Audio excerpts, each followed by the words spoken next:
A happy Wednesday. Welcome to Send It In, presented by BetMGM here on the BetMGM Network. I'm your host, PJ Glasser. Great show coming up for you guys on this Wednesday. Plenty of college basketball talk. Chase Kiddy standing by, going to get his thoughts on some college basketball futures, some games on today's slate. I also will give out some of my favorite plays of today's slate as well. Matt Horner going to join us later on for Lions Den. We'll get some of Matt's thoughts. Also, we got the Mexico Open teeing off tomorrow. Dive into some of our favorite plays that we like in the Mexico Open, including our full screen with my entire card that I like starting tomorrow. And then we'll continue our preview in Major League Baseball, rolling through the NL Central. Today we dive into the St. Louis Cardinals. It's weird to see the Cardinals win total only at 76.5. Usually playoff perennial team, obviously going a little bit through a rebuild. We'll talk about the St. Louis Cardinals today on the show. As always, any questions, any comments, any bets that you guys have for us, let us know. Send them in. You can go at the BetMGM Network. You can follow us on YouTube, on Twitch. You can watch the live stream on X as well. Send in anything that you guys have for us. And if you miss any part of the show over the next 30 minutes, we got you covered with the Send It In podcast, available wherever you guys get your podcasts. Let's get this thing rolling, though. Glasses in session. We go to the Glasser guest line. Check in with Chase Kiddy. Make sure you guys give Chase a follow on X at Chase A. Kiddy, writer for BetMGM. Chase, great having you on the show, man. Excited to talk some college basketball with you. Before we get into some of the games tonight, I want to get your thoughts on just some of the teams around college basketball. And we'll start with one that we saw last night, and that's the Kansas Jayhawks, man, because it's been a long, long time since we've seen a Bill Self team struggle this much like this Kansas Jayhawks team is at this moment. This was the preseason number one team. You know, they had a nice non-conference. They were playing pretty decent the first couple months. But now, Chase, I mean, the wheels have just kind of fallen off for Kansas. Do you feel like that they can regain anything at all, or are they just too lost at this point? I think it's about expectation setting. So if you're Kansas, right, this is one of the blue bloods of the sport. If you're Kansas, the expectation is, hey, we compete here for national championships. We won one a couple years ago. We win them all the time. We want to win another one. If that's the goal, yeah, I don't see them in that class this year. And it is, as you alluded to, it's uncommon for them to sort of fall this far back to the pack. I was looking at our futures at MGM today. 50-1, I think, was the price that I saw after last night. I think they're currently being projected as a 5 seed. That would be the worst seed for Kansas in an NCAA tournament since 2000. So This is pretty bad by Kansas standards. There's a couple ways I think you could attack this. Number one is, okay, if you're taking the championship futures off the table, what might be more interesting, more attainable? Maybe Kansas is still, you think, a good bet for maybe like a Sweet 16 future, or to go on a run maybe game by game. You could attack it that way without necessarily having exposure in the championship market. I think the downside to that is to be a bit more realist about it.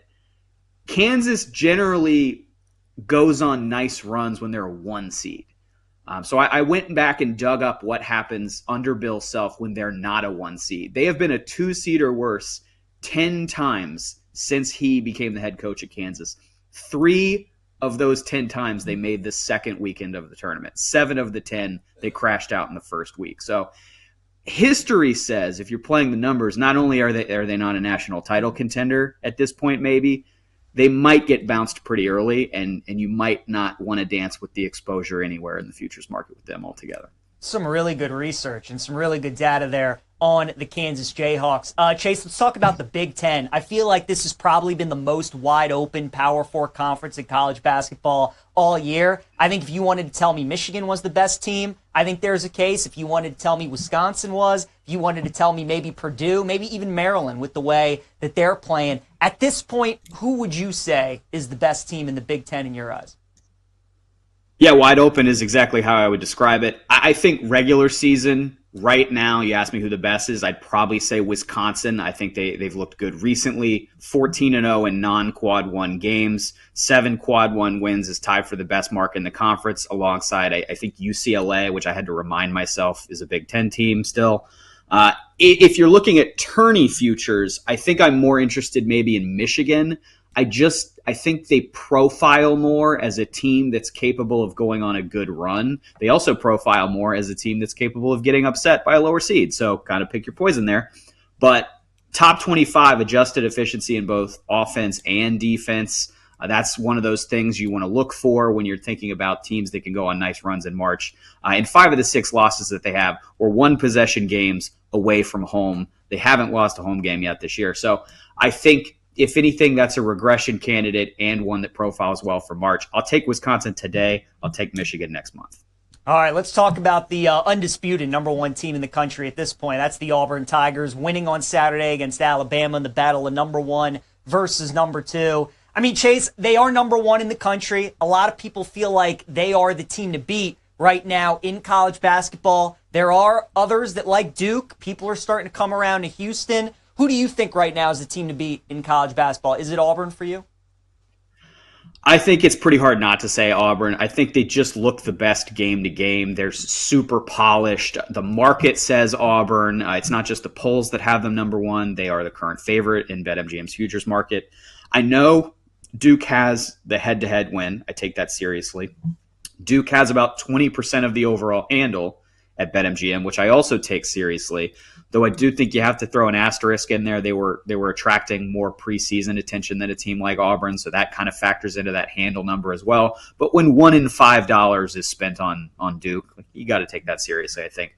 But it's Auburn for me, and I think if Auburn played Duke in a rematch, I would bet Auburn. I would expect them to win. So it doesn't feel like one of those years where, like Louisville 2013 comes to mind, where there is a clear best team. I am definitely taking that team to win the national championship. I don't even need to see what the bracket looks like. I don't think they're quite in that class, but they are the number 1 team for me. And if you made me pick a team, I'm probably picking Auburn.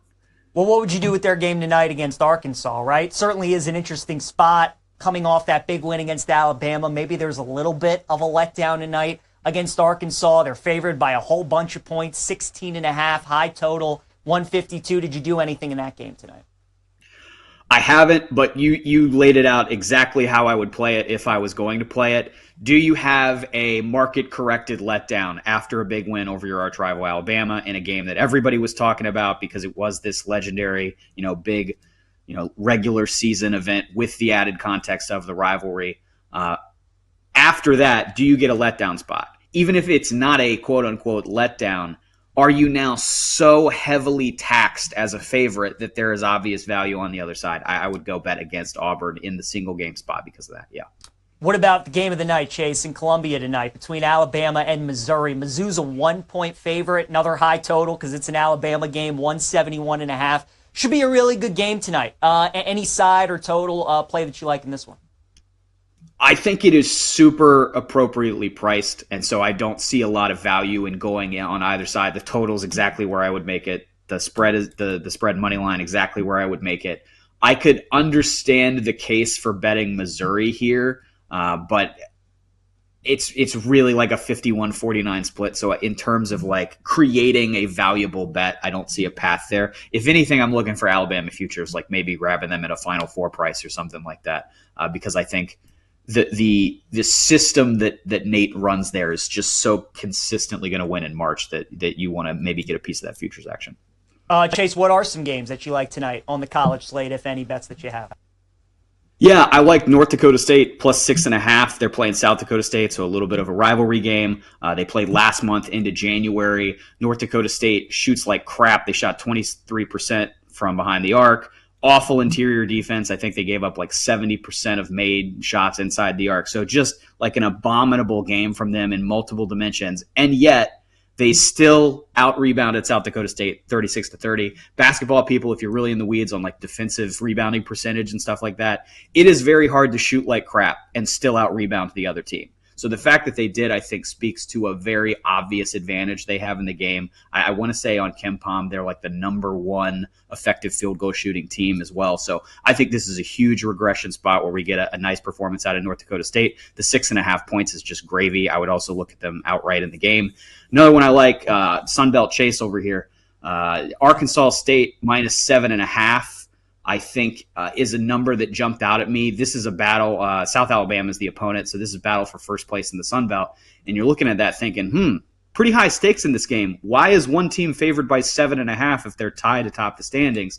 And I think it's one of those things where the number kind of betrays that, hey, maybe in the standings, this is a serious matchup. But actually, when you get into the game itself, there are reasons to expect a nice performance from Arkansas State. If you do want to bet that game, I think what I would do, it's already come down from 8.5. I would wait for it to come in a little bit more, and maybe you get a better number.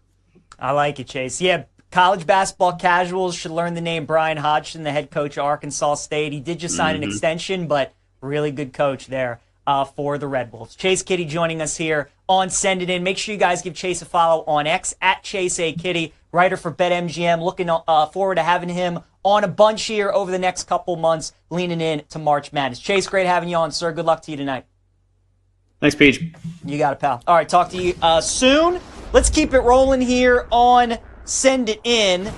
And let's talk about tonight college basketball. Slate B. Mills, I see you in the chat, my friend. Well done to you on Air Force last night. Minnesota, you didn't even need the points there against UCLA. Really good couple underdog bets there. For me, not great with the dogs last night. Purdue was looking like the right side in the first half. Couldn't quite get us the cover towards the end. Kansas, just an absolute disaster. Tonight, though, you like Temple, plus 1.5 against Charlotte. Also, Cincinnati, plus the points against West Virginia. Last one, St. Joe's money line over George Washington. I'm with you on St. Joe's. I like that play. Temple, I think, is the right side, too. That line's a little bit fishy. But I think getting them plus the points probably should be a pick 'em. So I think that's a good look. Cincinnati, West Virginia, that's a tough game, man. West Virginia just plays to the level of their competition. Feels like they almost play everybody close. I think getting Cincinnati over the possession at the plus 3.5, probably the right side. Think I'm just going to stay away from that game, though. The games that I do like tonight in college basketball, we're going to start in the Big Ten with Nebraska at Penn State. Cornhuskers 1.5-point favorites with a total of 149.5. This is a real tricky game for Nebraska. This is a team that's really playing good basketball, going up against Penn State, who has lost 7 straight games. Yet here we are, Nebraska's only laying 1.5 on the road in Happy Valley. So got to be careful of that game.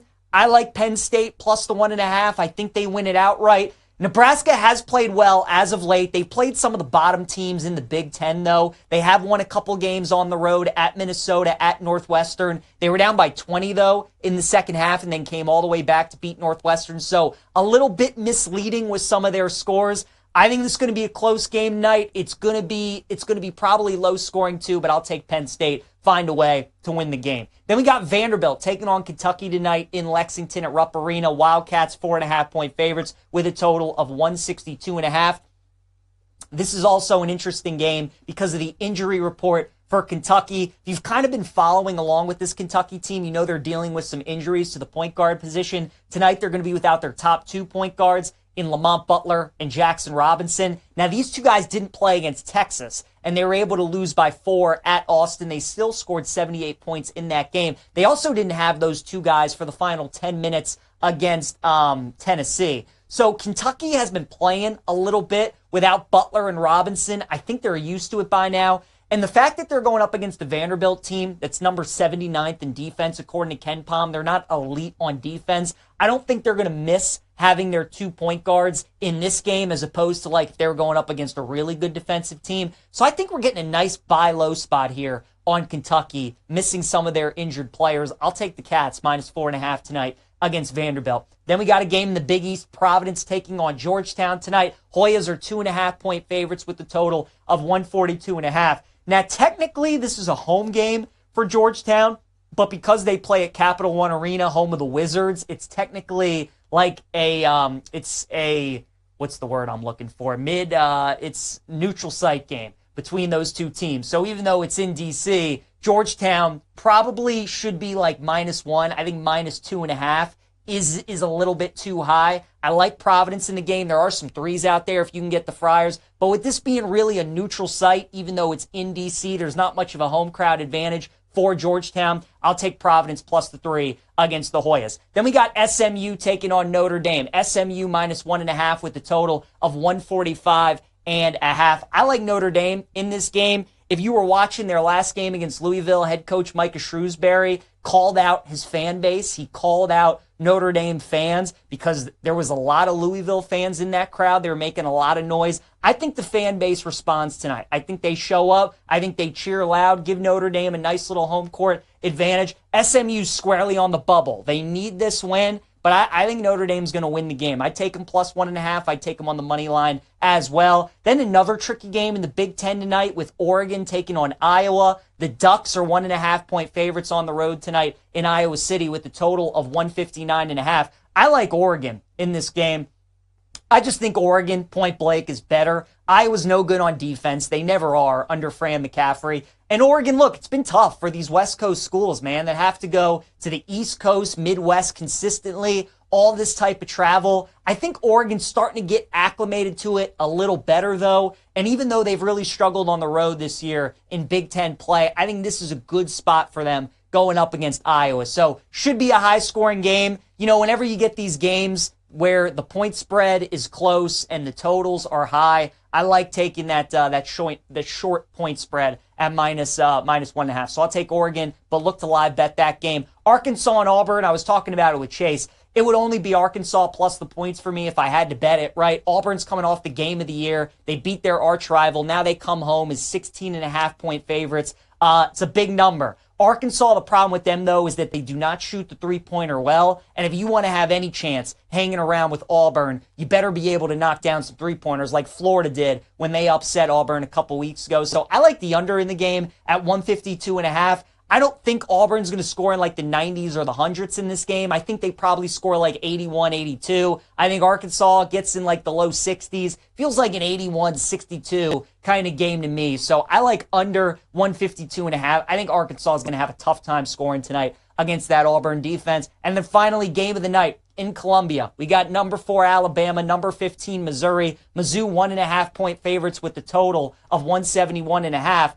I told you guys when we were previewing the Auburn and Alabama game that I liked the angle the best of betting that game live, and hopefully you got Alabama at plus 9.5. They ended up losing by 9, and then you're able to buy back with a little bit of Auburn money line when the game was tied, get yourself a nice middle. Think you'll have an opportunity to do the same thing tonight with the way that both these teams play and how sporadic their shooting can be at times. There are going to be some runs in this game where it's going to be 9-0, 11-1, 13-2, those kind of things. You could get some good opportunities to bet it live. I think Missouri wins the game, though. Bama's undefeated in SEC play on the road. I think they're due for a loss at some point. Probably a lot of people just expect them to bounce back after the Auburn loss. Missouri's really good, though. I think Missouri's going to win the game tonight, so I like Mizzou minus the 1.5 against Bama. All right, let's talk some St. Louis Cardinals here on Send It In as we continue our MLB previews. And look, the Cardinals, I mean, this is a team for essentially all my life that's been awesome. They've had Hall of Famers, whether it's Yachty or Pujols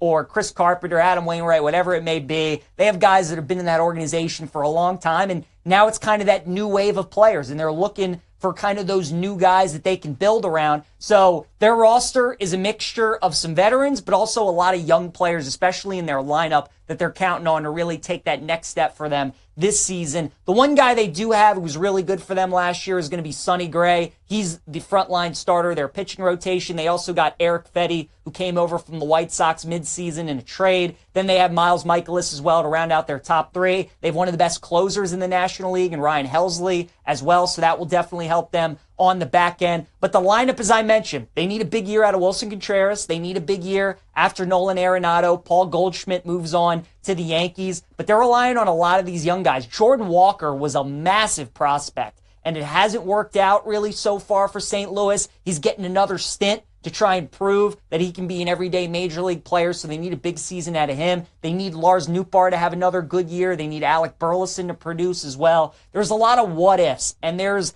a lot of really St. Louis this season just hoping that they can kind of find their guys to build around. I'm really not big on St. Louis this upcoming season. I don't really see any value in betting any of their players, whether it's in any pitching market futures or any batting futures. Again, when I've been talking about the NL Central, I really think the value in this division is NL Manager of the Year. I think the NL Manager of the Year is going to come out of the NL Central, whether it's Craig Counsell of the Cubs, whether it's Derek Shelton of the Pirates, whether it's Terry Francona of the Reds, or whether it's Oliver Marmol of the St. Louis Cardinals, who's 30-1, by the way. I think that is a great price because the Cardinals are plus 800 to win the division. Their win total is at 76.5. Let's say the Cardinals win like 85, 90 games this year, which like would be a big surprise, but I don't think would be like crazy insane. I think Marmol, 30-1, would probably end up winning that award. So, again, when it comes to these NL Central teams, unless there are like certain players that you think have some real upside, have some real value potentially, or their prices are just way off in certain markets, then maybe you bet into those.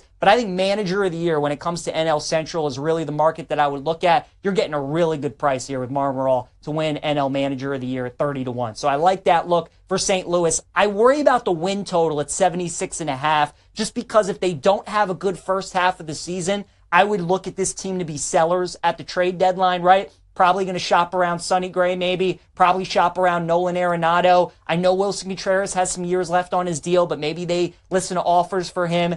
Clearly, the Cardinals are trying to rebuild, and they're trying to get as many prospects as they can. So, look, if they get off to a good start this season, then great.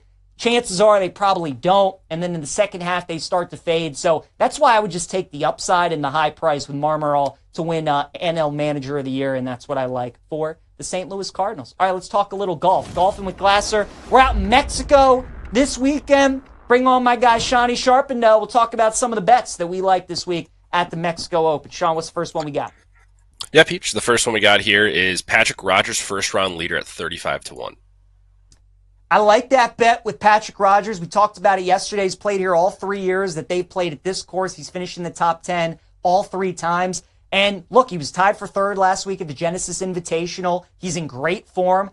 All 3 years, he's gotten off to a pretty good start at this event. So at 35-1, I think it's a really good price. I like that for first round leader.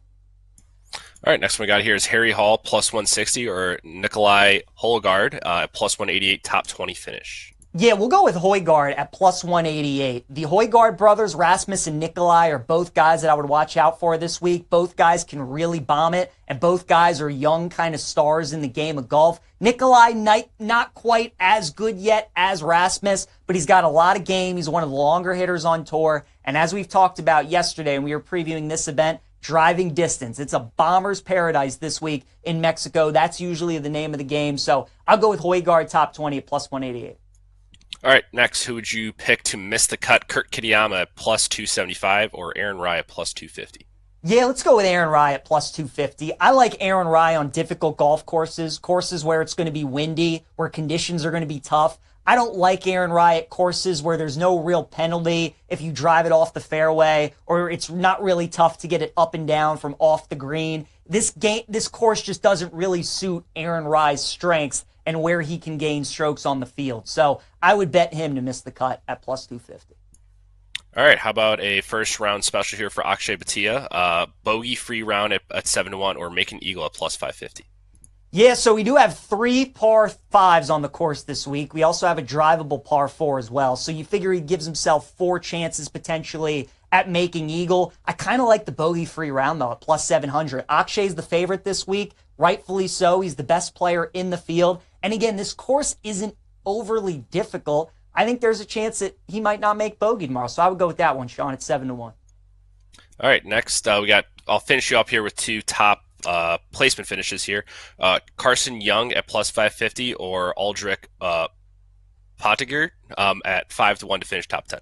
We'll go with Carson Young. I think he's got some real good value on him this week at plus 550. A guy that can really bomb the ball. He's played well here in years past. 8th and 15th place finish. So I would look at Carson Young top 10. All right, last one here for you, Peach. Charlie Hoffman, plus 275, or Alejandro Tosti at plus 320 to finish in the top 20. Oh, I'm all about Tosti this week, Sean. Tosti's my guy. He bombs it. He's one of the leaders in the PGA Tour in driving distance, and I think he's going to have a really good week. So I'm all in on Tosti this week. Even though I do like Hoffman, Tosti would be the guy that I would keep an eye on, plus 320 to finish in the top 20. All right, let's go to the Lions Den. Check in with Matt Horner, who's joining us. Make sure you guys give Matt a follow on X at @sharp_side_. Nailed it this time, Matt. BetMGM network writer. Matt, you also nailed it in college basketball last night, sir. Well done. Really good night. What do you like on tonight's card? What catches your eye? Yeah, thanks for that one again there, PJ. Got a bunch of stuff over at odyssey.com/betting. Going to give out some of my favorite bets for tonight. You were just talked about one. Missouri on the money line against Alabama tonight. I got it at -110. It's around -120 now or so, but I still like that. Again, favorite bet of the night. I mean, you just got to take a look at this line. Everybody and their brothers expecting a bounce back for Alabama after they lost to Auburn, right? I mean, it's a classic bounce back type of spot, but the line is telling you that Missouri is going to win here. They're number 15 in the country. They've been an absolute wagon for me. I've bet them against the spread in like their past 10 games.